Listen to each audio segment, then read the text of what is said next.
Henry VIII was an enormous egoist who pursued policies that led to an enormous amount of turmoil. But in the end, they would create the circumstances that would allow the emergence of a modern country. He would grow up to become the most infamous monarch in history. Henry VIII is the only king whose shape you remember. The true story of King Henry VIII's downfall remained hidden until now. Modern science has uncovered a startling secret. Within his genes were two rare disorders that slowly destroyed his mind, his body, and his chance at a lasting legacy. He was a powerful king whose break with the Church of Rome would forever change the course of English history. But was he a charismatic reformer or a bullying tyrant? Could these hidden forces explain the anger, suspicion, and heartbreak that shaped his reign? Today, we reveal the shocking truth behind history's most famous king, the glory, rise, and fall of the Golden King. Henry VIII became king at just 17, and England saw in him a bright new future. Tall, strong, and striking with his fiery red hair, he impressed nobles and commoners alike. He could ride, fight, sing, study, and speak several languages.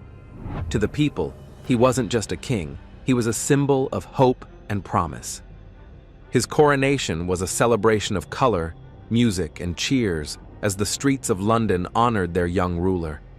Everything about him seemed unstoppable, full of energy, skill, and confidence. But beneath this bright image, something hidden lingered. Within his body was an invisible threat, a genetic shadow that no one could see, waiting to shape his life and the future of his family. At first, the signs were small: sudden temper, shifting moods, and moments of doubt. Most dismissed them as the natural weight of kingship.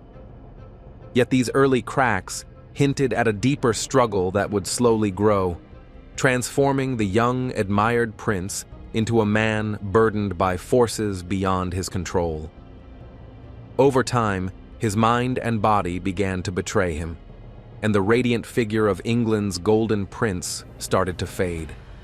Historians have long debated what transformed Henry from a celebrated ruler into a man whose temper and cruelty unsettled everyone around him. Was it the heavy burden of the crown, or was something hidden inside him all along? Centuries later, science would provide an answer. DNA research revealed that Henry carried rare genetic conditions that could cause intense physical pain, mental instability, and fertility problems. The very blood that crowned him king also carried the seeds of his decline. The young monarch's sharp mind dulled, his once strong body grew weaker, and the promise of his reign darkened. England's brightest hope was slowly becoming its most troubled shadow. What no one could see on the day of his coronation was that the true danger came not from enemies abroad, but from within himself. This hidden vulnerability would reveal itself most dramatically on January 24th, 1536, at Greenwich Palace. The morning was cold, but full of anticipation, as Henry prepared for a jousting match, the sport that let him feel like the powerful, untouchable prince of his youth. The crowds buzzed with excitement, expecting to witness his skill and strength once again. But fate had other plans. As Henry charged across the field, his horse stumbled, throwing the king violently to the ground. His heavy armor pinned him beneath the animal, and for 2 hours he lay motionless. Panic spread through the spectators and courtiers. Some feared the Tudor line might end that day. When he finally stirred, he was pale, dazed, and unable to stand without help. The accident did more than injure his body. It awakened something dormant within him. In the weeks that followed, Henry struggled with constant pain. Walking became a challenge, and a festering ulcer appeared on his leg, a wound that never healed and filled the royal chambers with a bitter smell. The once proud king grew short-tempered, harsh, and unpredictable. His energy waned, his confidence faltered, and the man who had once embodied England's future became a figure of suffering and fear. This is how we always think of Henry, plump, good-natured, but nevertheless dignified. Now he comes to life with Lady Catherine Howard, played by Miss Joan Maud. What if the greatest king of England was secretly fighting a battle he could never win, inside his own body? Henry VIII's fall from the jousting field seemed small at first, but it unleashed something hidden in his blood. Just days later, Queen Anne Boleyn lost a male child, a loss that shook Henry deeply. The once lively, confident king grew angry, suspicious, and restless. Trust vanished, even toward his own wife. This was only the beginning. Henry's body weakened, his health declined, and his mind darkened. But the accident didn't cause it. It revealed a hidden genetic flaw, a silent curse that would shape his life and reign. England's bright hopes dimmed, replaced by fear, heartbreak, and political turmoil, the bloodline's silent curse. For centuries, historians wondered why most of his children died or his wives suffered miscarriage after miscarriage. In 2011, researchers discovered the answer. Henry carried the Kell blood antigen. When mismatched with a mother, it could attack unborn children, causing death or stillbirth. Catherine of Aragon lost child after child, leaving only Mary to survive. Henry longed desperately for a son. When Anne Boleyn gave birth to Elizabeth, it brought brief joy, but the shadow of his blood's hidden curse would haunt him, shaping a reign defined by desire, loss, and tragedy. After the jousting accident at Greenwich, hope quickly turned to heartbreak. Anne Boleyn's pregnancies ended one by one, the worst being the loss of a male child in 1536. To the people, it seemed like fate or divine punishment, but centuries later, science revealed a hidden truth. Henry's own blood was waging war on his children before they ever took a breath. The Kell-positive antigen, silently carried in his genes, attacked his unborn heirs. Each miscarriage was not just a personal tragedy, but a blow to the Tudor dynasty itself. Every lost child deepened Henry's sorrow, hardened his heart, and fueled suspicion. He blamed wives, blamed God, and sought hope in new marriages, never realizing the enemy was within him. Powerful on the battlefield, commanding armies and shaping nations, Henry could not protect the life of his own family. The same blood that crowned him king was quietly undermining his legacy. What once looked like cruelty and pride now reads as the pain of a man trapped in the prison of his own biology, a father haunted, a husband desperate, a ruler powerless against the invisible curse within him. But the tragedy did not end with his children. Scientists now believe another hidden disorder, Maillard syndrome, was quietly shaping Henry's mind and body. This rare genetic condition attacks muscles, the heart, and the brain, slowly altering strength, mood, and behavior. It brings fatigue, bursts of anger, confusion, and paranoia. In Henry's time, it appeared as madness. In truth, it was biology, quietly tightening its grip on England's most famous king. The Kell antigen explained the death of his heirs, but Maillard syndrome may explain the decline of the man himself, the Golden Prince who became a shadow of the king he was meant to be. What if the greatest enemy Henry VIII ever faced wasn't a rival or rebellion, but his own blood, the king at war with himself?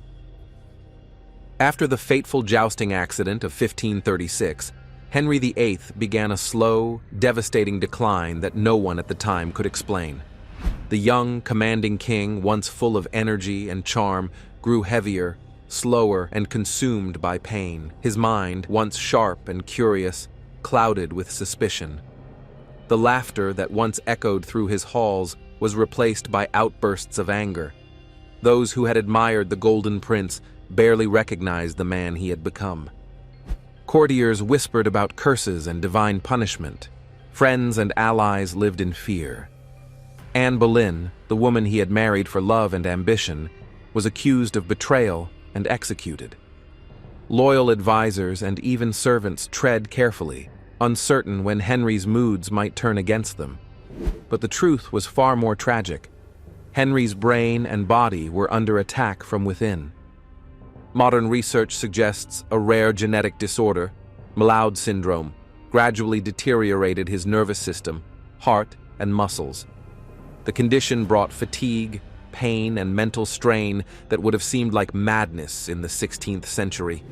His leg ulcers festered without relief, spreading decay and unbearable agony.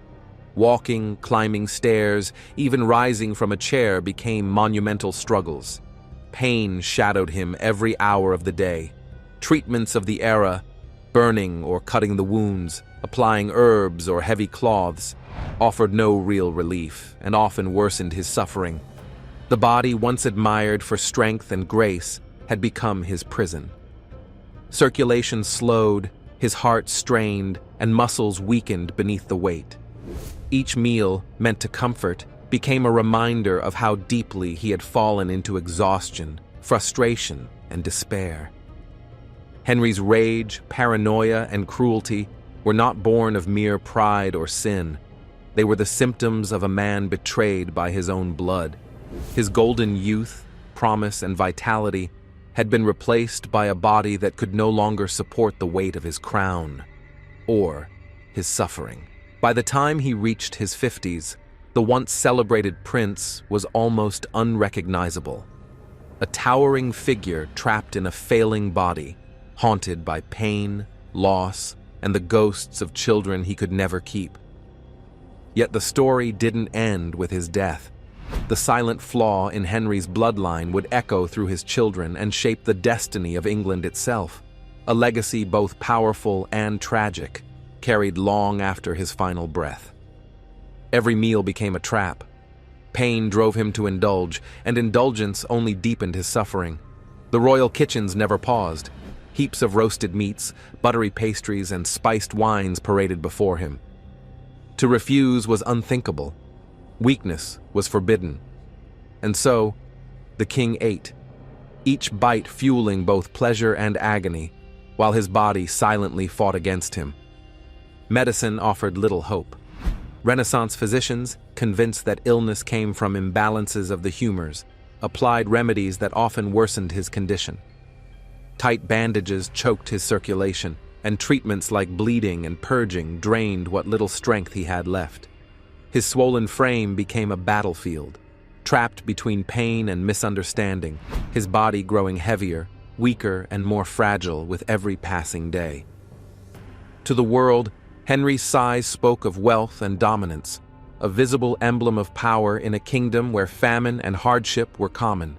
But behind the gilded facade, his growing weight trapped heat, festered infections, and made movement nearly impossible. Each step, each breath, became a struggle.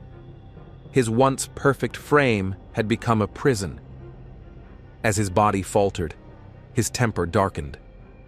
The king's rage flared without warning, frightening even his most loyal advisors. Courtiers who once vied for his attention now skirted the edges of the halls, wary of sudden anger and the stench of illness that clung to his chambers. Even Mary and Elizabeth, his daughters, hesitated to approach the father they had once adored, unsure which version of him would appear. The grand music and laughter of court faded to whispers and silence. The halls of power, once alive with celebration, became corridors of fear.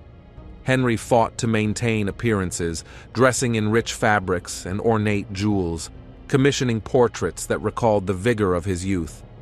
But the illusion could not hide reality. Beneath the gilded robes, England's mighty ruler was slowly unraveling, consumed not by enemies or battle, but by his own body, a king at war with himself. What if the king who once ruled with unmatched power was secretly losing a battle he could never see? The man who terrified nations and inspired awe was being destroyed from within. In the final chapter of Henry VIII's life, his slow unraveling reached a tragic climax. The king who once commanded armies and respect now faced his last days trapped in a body that betrayed him, haunted by sickness, fear, and the weight of a kingdom on the brink. Once a symbol of strength and charm, Henry had become unrecognizable. His fiery hair had faded to thin white strands. his face swollen and pale. His massive frame made even sitting upright a struggle.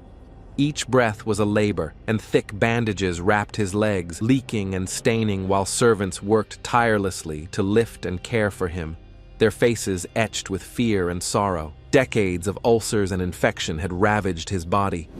His heart labored, kidneys weakened, and fluid pooled painfully in his hands and feet.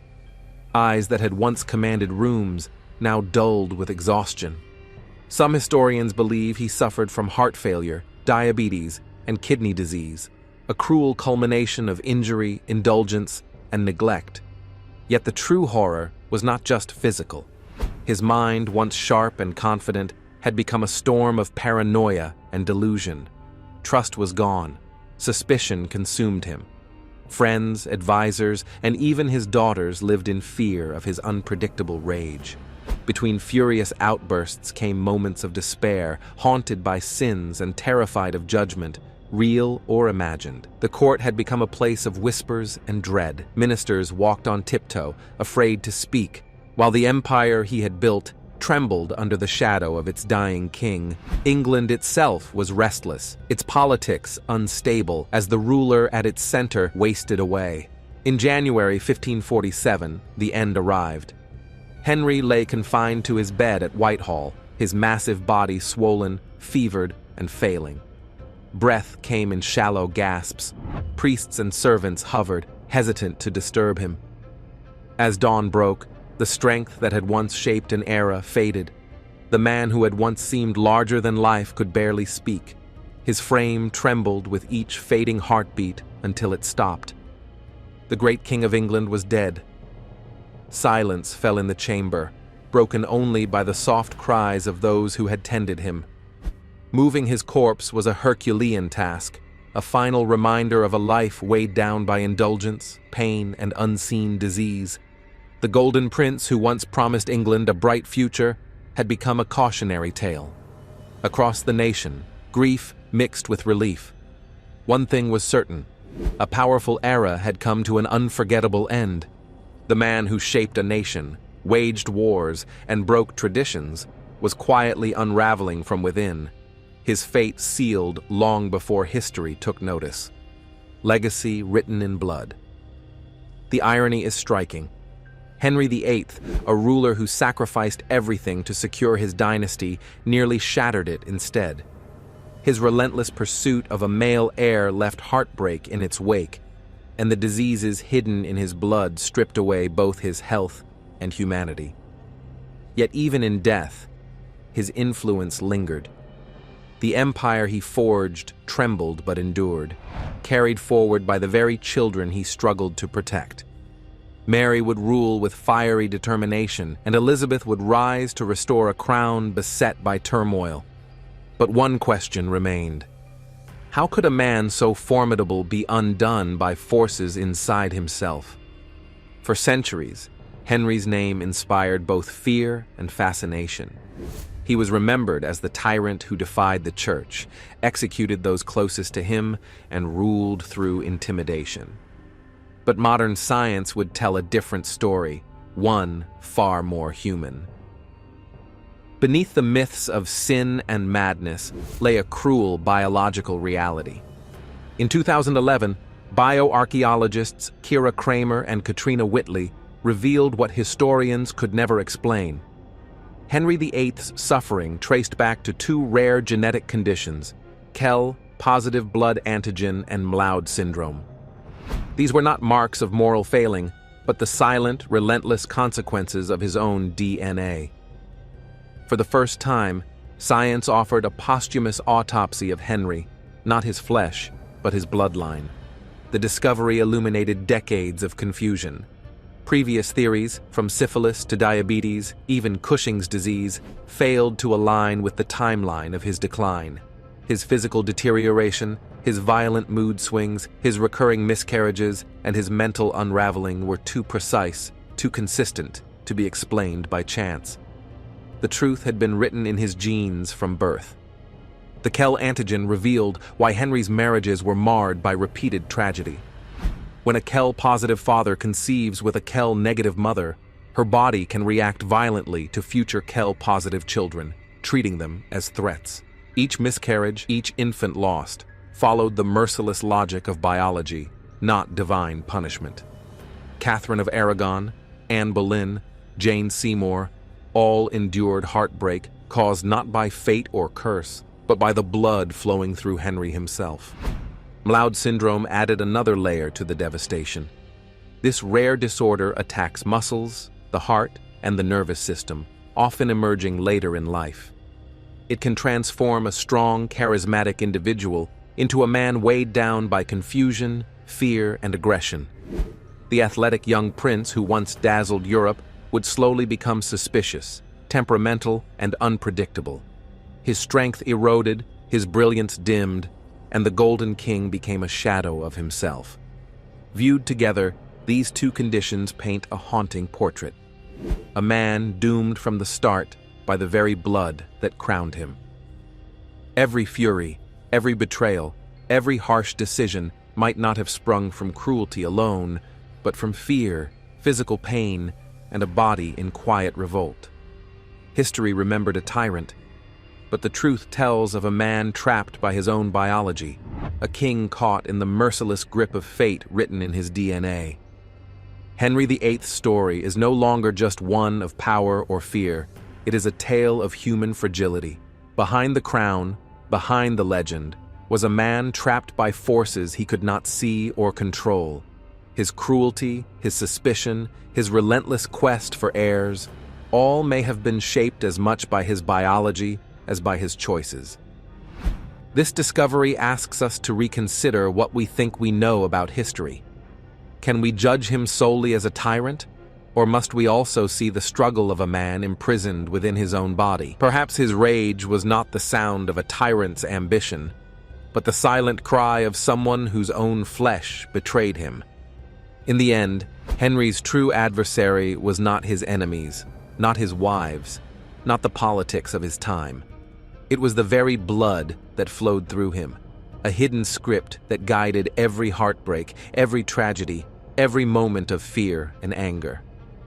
History may remember him as a king of iron and fire, but science reveals the man beneath, a figure of immense ambition, human pain, and silent suffering. And as we look back, it leaves us wondering, how many other stories are quietly written in the unseen parts of our own bodies? What do you think? Was Henry a monster, or a man trapped by his own biology? Share your thoughts below, because history often has more to reveal than we realize.